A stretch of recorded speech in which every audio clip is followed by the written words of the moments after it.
Schimbați tema curentă Office cu tema Angles. Pentru a schimba tema unui fișier Excel, mergem în tabul Page Layout, în secțiunea Themes, la Themes. Vedem că în momentul de față este selectată tema Office și putem să selectăm orice altă temă, în cazul de față Angles.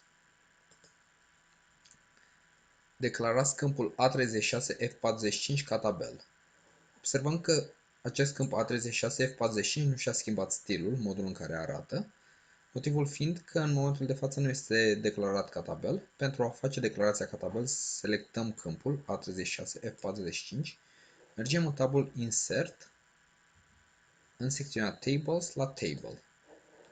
Dacă am făcut selecția corectă, aici va apărea exact câmpul pe care dorim să-l transformăm în tabel și bifăm My Table Has Headers pentru a-i spune Excel-ului că primul rând îl reprezintă capul de tabel.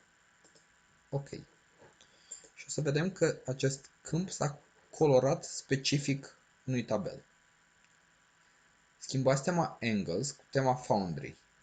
Cum facem asta? Mergem la Page Layout, de la Themes, de la Angles, căutăm Foundry. Da. Ar trebui să fie aici. Schimbați culorile temei Foundry în Black Tie. Pentru a schimba doar culorile unei teme, mergem în Page Layout, Themes, Colors și selectăm Black Tie.